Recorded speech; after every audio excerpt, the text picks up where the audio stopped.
Wait now. How some men became ruler. We will read the chapter number 6, Kings and Kingdoms and the Early Republic. The first topic is how some men became rulers. Choosing leaders or rulers by voting was started only about 50 years ago. For the last 50 years, we are choosing the leaders or the rulers by the way of voting. But the question is how they were elected in the past. In the 5th chapter, they have told that the people used to, or the Jana used to elect the or select the rulers or the kings or rajas. But around 3,000 years ago, we find that changes were taking place in the ways in which they were chosen. What was the way? Some men now became recognized as Raja by performing big sacrifices. And one of them sacrifices was the Ashwamedha or the horse sacrifice. I wanted to show you, I will show you after the break how it happens. Was such a ritual. In this, what they used to happen, a king or the powerful man who says that I am the powerful man of this area used to take a white horse and let it loose to wander, to move from one place to another, one area to another area, or one kingdom to another kingdom, guarded by the kings or rajas men. And then the horse used to move from place to place, from area to area, from king to king. If they stopped the horse, that means then they have to fight the war with the king whose horse it was. Hello. But if horse moves from place to place and reaches back to the king who has let it loose, that means all of them have accepted that the king or the person who has let loose the horse is the most powerful man, and he used to become the king of that area. And then they used to perform a invite for a sacrifice of the horse, and all the kings from whose area it has passed, the horse has passed, were called to that sacrifice, and it was to be performed by the trained priest, and then they were rewarded with the gifts. So the Raja who has organized this Ashwamedh Yajna or the horse sacrifice is considered to be the most powerful, and all the other kings from whose area it has passed and no one has caught it, they used to come with the gifts to their king. If they stop the horse, that means they have to fight with the king. If they won, then they become the ruler. If the king wants, the person whose horse is gone, he becomes the king. But if no one stops that horse, and horse comes back to the person who has let it loose, that means he is the most powerful. Every ruler of the nearby area, they've accepted him as their ruler. Then he used to do the sacrifice, which was done by the trained priest. The priests were given the gifts. All those rajas or the powerful men from whose area the horse has passed were called to the sacrifice. They used to bring the gifts for the Raja because he was the most powerful man, because no one has stopped the horse. That means everyone has accepted that this person is the most powerful person. Yes. So they used to bring the gift, and that was elected as the president, as the king or the Raja. So that was the one way of getting or becoming the king or the Rajas. Because Raja was the central figure in this ritual, because he was the one who was considered as the most powerful. So he was the central figure. So he used to sit on a special seat, a thorn or a tiger skin. He used to sit there. His charioteers, his rats, people or charioted people who was his company in the battlefield and witnessed his exploit, his bravery of fighting the war, chanted the tales of his glory. His relatives, especially his wife and sons, had to perform a variety of minor rituals, minor yajnas and minor sacrifices.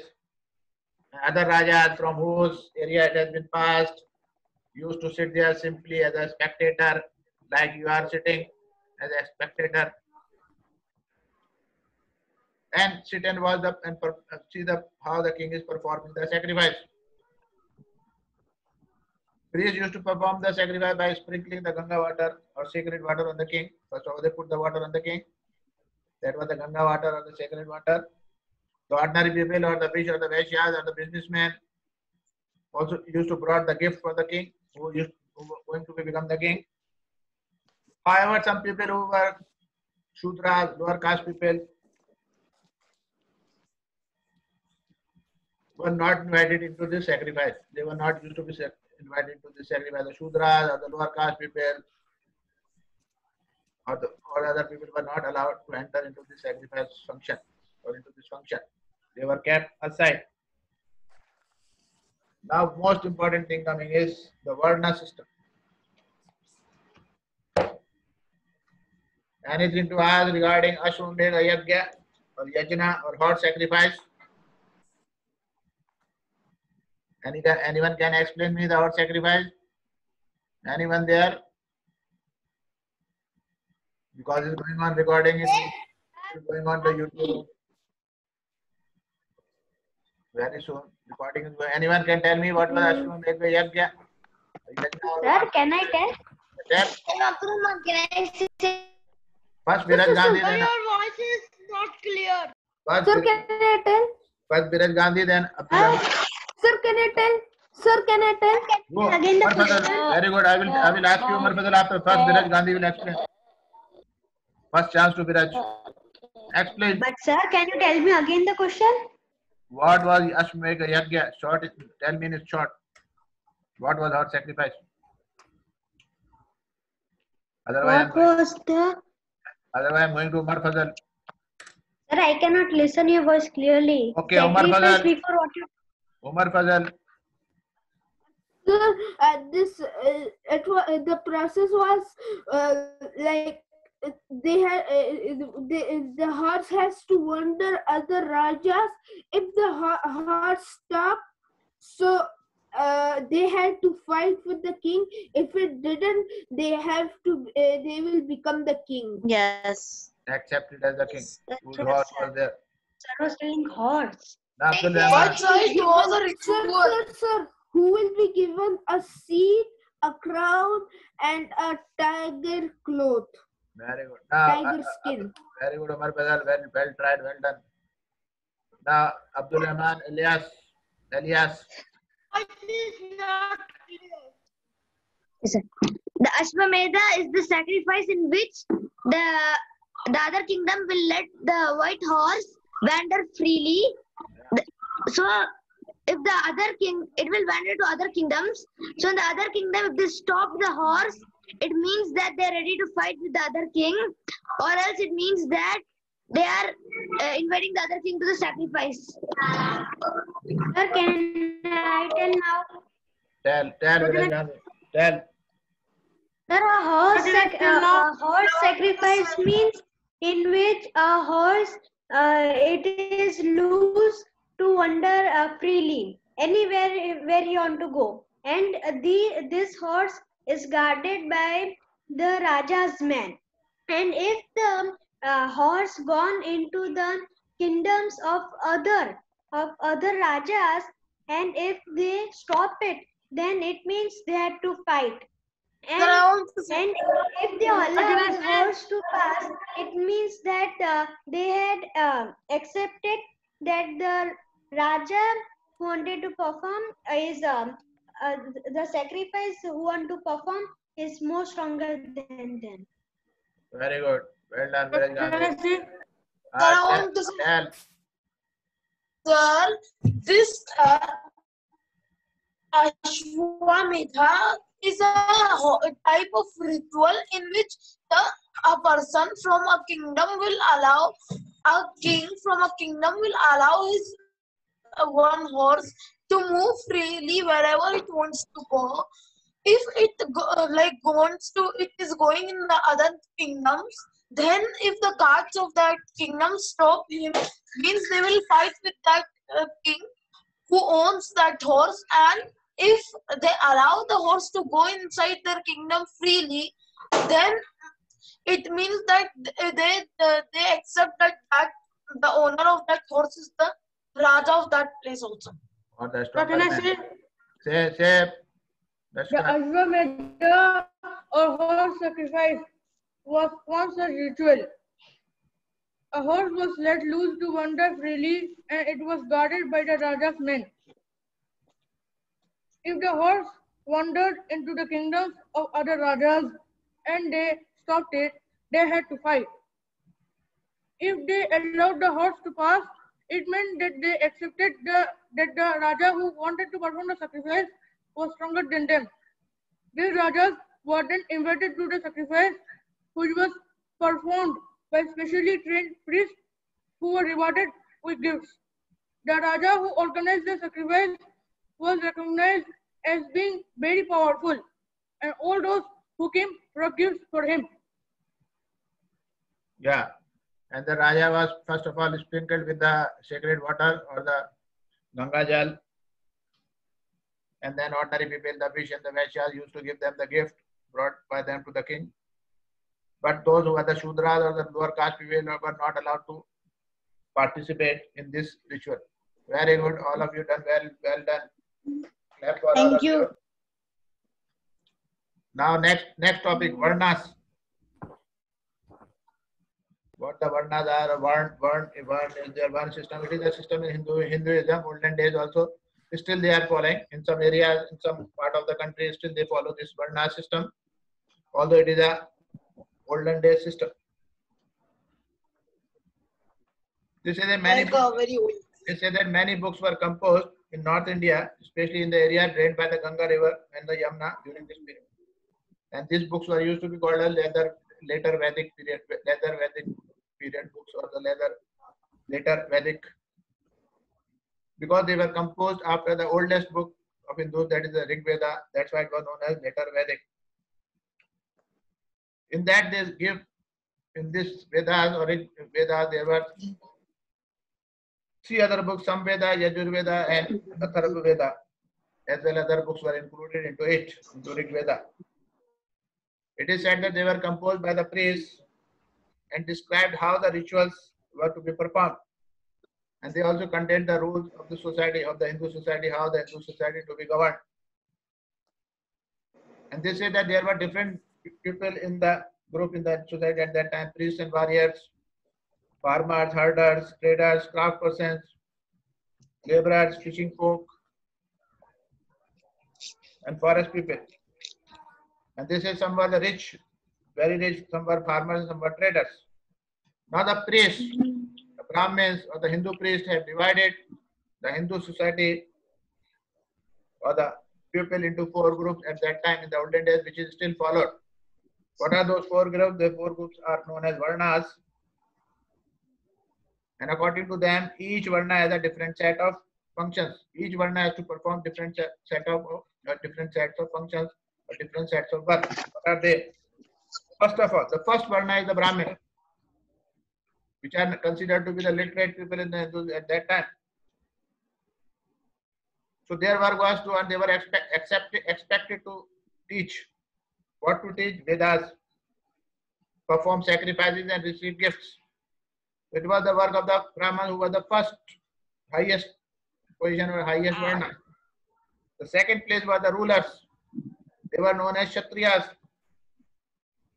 And they were expected to fight battles and protect people. The third one, the Vish or the Vaishyas. They were expected to be the farmer, herders or traders. Both Kshatriya and Vaishyas could perform sacrifices. Now both Kshatriya along with Brahmin, Kshatriya and Vaishyas can also perform the sacrifices. But the last one, the last society, the last Varna or the last stage of the society were the Shudras. Shudras who had to serve the other 3 groups. Their work was, they were expected to serve all the other 3 groups, that is Brahman, Kshatriya and Vaishya, and could not perform any rituals. The first 3 Varnas can perform any ritual, but the last one. Sir, what does rituals mean? Ritual Sir, what does rituals? Ritual means any sacrifices or any function they have to do.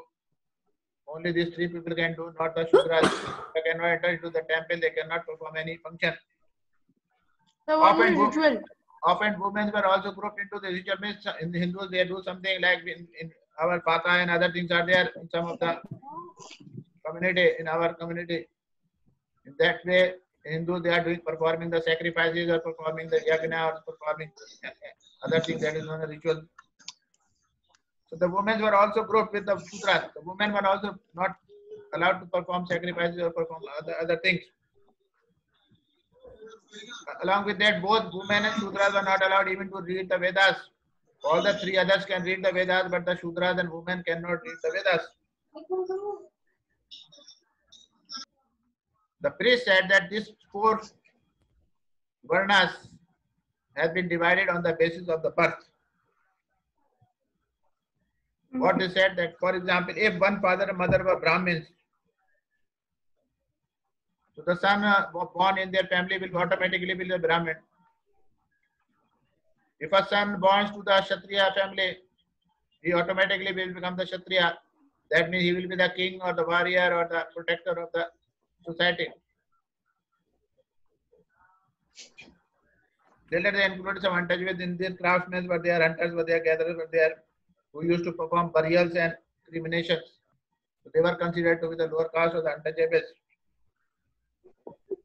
And they said if you have contact with them, that means you are polluting yourself. You don't have contact with the Shudras. Don't allow them to enter into your house. Don't allow them to enter into the temple. Don't allow them to use the well water from which the higher caste people are using. So they say if the Shudras touches you, even the image of the Shudra falls on you, that means you become impure. You have to take the bath to get pure. So they even that they